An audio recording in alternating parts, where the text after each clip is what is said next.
এটা একটা লাল টুকটুকে কেক, মানে এটা হচ্ছে রেড ভেলভেট কেক। আর কেকটার কালার এত সুন্দর কেমনে আসলো আমি কিন্তু বুঝতে পারলাম না, মানে এত সুন্দর কালার, আমার আশানুরূপ একটা কালার আমি পেয়ে গেছিলাম মাশাল্লাহ। তো এখান থেকে আমি কিছুটা 2টা স্লাইস করেছি, তার মধ্যে থেকে একটু আমি রেখে দিব জাস্ট ডেকোরেশন করার জন্য। আর এটা কিন্তু হাফ পাউন্ডের একটা কেক হবে। আমি কিছুদিন আগে বলেছিলাম যে আমি হাফ পাউন্ডের কেকও অর্ডার নিচ্ছি, কারণ যারা হোস্টেলে থাকে, মেসে থাকে, তাদের জন্য দেখা যায় যে বেশি কেকের প্রয়োজন হয় না। তাই ওই সব আপু এবং ভাইদের কথায় মাথায় রেখে আমি হাফ পাউন্ডের কেক অর্ডার নিচ্ছি। তো এই আপুও তাই, উনি হচ্ছে হয়তো বা মেসে থাকতেন, অর্ডার করেছেন ওনার একটা প্রিয় আপুর জন্য। তো মাশাআল্লাহ আমি কেকটা আমার মন মতো করে ডেকোরেশন করে দিচ্ছিলাম। রেড ভেলভেট কেক মূলত ক্রিম চিজ দিয়ে ডেকোরেশন করলে বেশি টেস্টি হয়, কিন্তু মাঝে মধ্যে হুইপ ক্রিম করে দিয়ে করলেও ভালোই লাগে, তবে কাস্টমারের ডিমান্ড এটা। আর যেহেতু ক্রিম চিজ দিয়ে নিলে কেকটার কস্ট একটু বেশি হয়ে যায়, এই জন্য আসলে আপু এই হুইপ ক্রিম দিয়েই রেড ভেলভেট কেকটাকে প্রেফার করেছেন মাশাআল্লাহ। আর এটার টেস্ট অনেক বেশি ভালো ছিল, আপু আমাকে জানিয়েছে। আলহামদুলিল্লাহ আপু অনেক বেশি স্যাটিসফাইড ছিল। তো আমি কেকটাকে কিছুক্ষণ সেট করে নেওয়ার পর এখন একটা স্মুথ ফিনিশিং দিব। যদিও স্মুথ ফিনিশিংয়ের দরকার নাই, কারণ এটাকে মানে ফুল আমি হচ্ছে যে কাভার করে ফেলবো হচ্ছে কেকের ক্রাম্ব দিয়ে।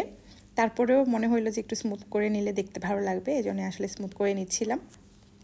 আর ছোট্ট ছোট্ট কেকগুলো আমার ডেকোরেশন করতে কী যে ভালো লাগে, কী যে শান্তি লাগে। আমার সত্যি কথা, বড় কেকগুলো থেকে আমি ছোটো কেক করতে বেশি শান্তি পাই। আর এখানে একটা ডিজাইন করতে গেছিলাম, হচ্ছে যে মাঝখানে একটু সুন্দর লাভ শেড করে দিব, এই জন্য আমি একটা কাগজ কেটে এভাবে ক্রাম্পগুলো ছড়িয়ে দিচ্ছিলাম। এ পর্যন্ত ঠিকই ছিল। তো আমি এটা তুলতে গিয়ে বিপত্তি বাধাই ফেলছি, মানে উপরে আমি একটু বেশি ক্রাম্প দিয়ে ফেলছিলাম, এই জন্য সব আবার এটার মধ্যে ঢেলে পড়লো। আমি যদি একটু অল্প দিতাম তাহলে কি সুন্দর একটা লাভ শেড চলে আসতো। তো কি আর করার, যেহেতু হলো না তাই একদম পুরোটা এভাবে আবার ছড়িয়ে দিলাম। এই তো। আর এই হচ্ছে যে কেকটাকে আমি কিন্তু ব্লেন্ডারে এভাবে গুঁড়ো করে নিয়েছি। তারপর কেকের মধ্যে এইভাবে আমি হচ্ছে স্ট্যান্ড দিয়ে ছেঁকে দিচ্ছিলাম, আবার এমনি দিলেও হবে, হাত দিয়ে দিলেও হবে। তো এই তো আমি নিচেও দিয়ে দিচ্ছি, সুন্দর লাগবে। ওভারঅল কেকটাকে অনেক বেশি সুন্দর লাগবে, অনেক বেশি ইউনিক কিন্তু এই ডিজাইনটা।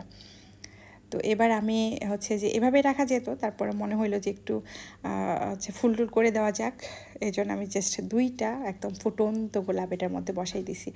আর এই ফুলগুলো করছিলাম 103 নাম্বার একটা ছোট্ট নজেল দিয়ে, কিন্তু অসাধারণ ফুল হচ্ছিল। যে দেখেন কত সুন্দর একটা ফুটন্ত গোলাপ তৈরি হয়ে গেছে মাশাআল্লাহ। এই যে এখন আমি এটা কেকের মধ্যে সুন্দর মতো বসাই দিব। তো একটা বসিয়ে দেওয়ার পর আরও একটা বসাবো এরকমই ভেবেছিলাম, দিয়ে সেই মতো আমি আরও একটা গোলাপ তৈরি করে নিই। কিন্তু এই গোলাপটা নিয়েই পড়ে যায় বিপত্তি, মানে মনে হচ্ছিল যে ছোট কেক এতগুলো গোলাপ ভালো লাগবে না, এরকম করতে করতে মানে কোথায় বসাবো এটা নিয়ে আসলে আমি দ্বিধাদ্বন্দ্বের মধ্যে পড়ে গিয়েছি। মানে বড় করে একটা গোলাপ বানাইছি, পরে মনে হইলো যে ওখানে দিলে এই তো ভালো লাগছে না যেহেতু ছোট। তো তারপর মনে হইলো যে নিচে দিব, মানে এগুলাই করতেছিলাম হচ্ছে গোলাপটা হাতে নিয়ে। তারপর কি হয়েছিল, শেষমেশ গোলাপটা তো আমার হাত থেকে পড়ে গেল। তো আমি যেই গোলাপটা প্রথমে দিয়েছিলাম ওইটা তুলে সাইডে রেখে দিই, অ্যান্ড যেটা পরে বানালাম বড় গোলাপ ওইটা কেকের মধ্যে সেট করি, আর ছোটোটা আবার এই যে এইভাবে বোর্ডে দিয়ে দিলাম। আর আপু যে উইশ নোটটা লিখতে বলেছিল, এই যে এটাও ফন্ডেন্টের উপর লিখে দিয়েছি। ব্যাস, এত সুন্দর ইউনিক একটা ডিজাইন হয়েছে মাশাআল্লাহ, জাস্ট তাকিয়ে থাকার মতো। রেড এবং হোয়াইটের কম্বিনেশান, জাস্ট আমি বলছি না, এটা আসলেই সবার ভালো লাগবে। মানে আমার তো বিশেষ করে রেড অ্যান্ড হোয়াইট এমনিতেই বেশি ভালো লাগে, আর কেক যদি হয় তাহলে তার কোনো কথাই নাই। আশা করছি আপনাদের কাছেও ভালো লেগেছে।